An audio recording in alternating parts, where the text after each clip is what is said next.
Et pas Satan pour de vrai, là. C'est juste parce que tu produis des choses maléfiques avec ton extraordinaire accordéon. J'en reviens pas qu'à notre époque, ça existe encore. C'est drôle, ça, cette idée-là, que la musique traditionnelle, c'est quelque chose qui est pas actuel, puis qui date du bon vieux temps. Mais en même temps, c'est quelque chose qui a un peu tout le temps existé dans la musique traditionnelle, même au début du 20e siècle. Ouais. Quand il y avait des événements de musique traditionnelle à Montréal, ils appelaient ça les veillées du bon vieux temps. Fait que c'est toujours actuel pour la musique traditionnelle d'être inactuelle. Ça fait partie de l'idée qu'on se fait que ça vient d'une autre époque. D'une autre époque, alors que ça a toujours été là, et c'est toujours là, et c'est toujours présent, et c'est toujours vivant.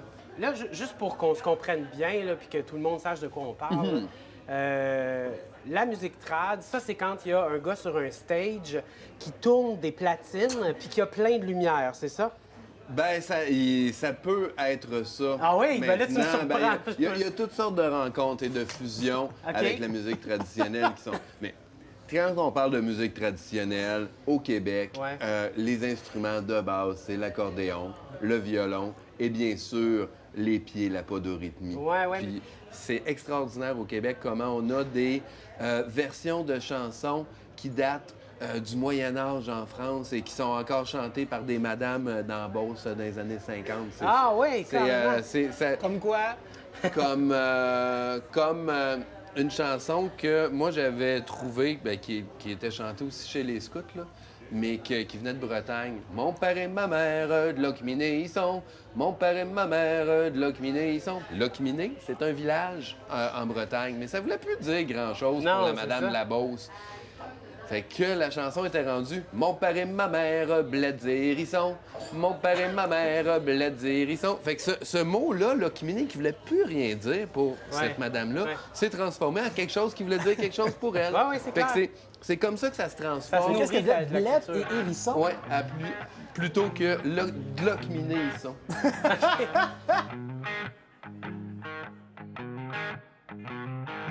Il y a des festivals à l'année au Québec. Il y a un réseau de festivals de musique trad.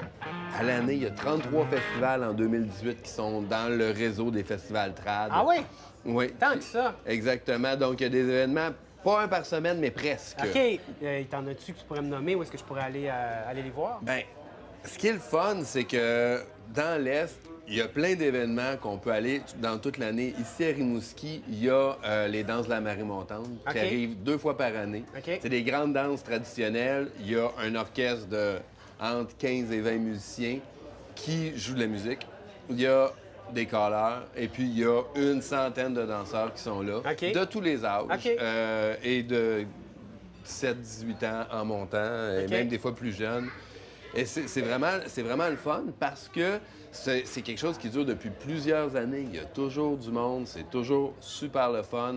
Ça se passe autour, grosso modo, de la Sainte-Catherine à l'automne et de la Saint-Patrick au printemps. Oui, OK.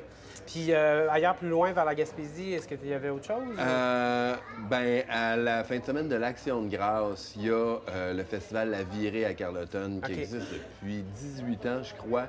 Et puis qui est super le fun, où il y a une grande danse. À chaque année, il y a une grande danse traditionnelle encore. Il y a plein de spectacles de musique, il y a des spectacles de contes.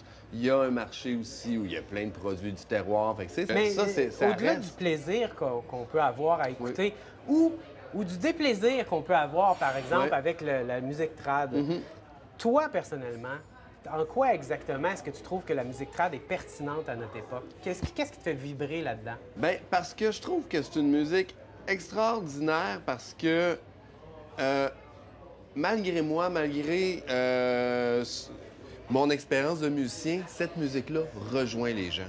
Je m'en rends compte, et puis c'est même pas de 7 à 77 ans. Là, on voit des jeunes, là, des bébés à 1 an et demi qui pognent de quoi, entendre jouer un violon, entendre jouer un accordéon. C'est vraiment... Il y aurait quelque chose d'universel, quelque chose de presque magique là-dedans? Bien, ça fait partie de notre culture depuis très longtemps. Puis de la même façon aussi, je joue souvent pour des personnes âgées, puis c'est extraordinaire de voir qu'est-ce que ça réveille en eux comme souvenir, etc. Tu sais. Fait que Ouais, Ce qui est le fun, c'est le terrain qu'on couvre dans l'espace social. On touche à tout le monde avec cette musique. Ça te tente-tu de nous mettre en transe? Je sais que j'exige beaucoup. J'exige beaucoup, mais tu sais, t'as ton accordéon qui est là. Avec plaisir. Je vais vous jouer une pièce qui s'appelle La Grondeuse, puis qui est une pièce typique pour giguer, justement. Magnifique. Red, on gigue.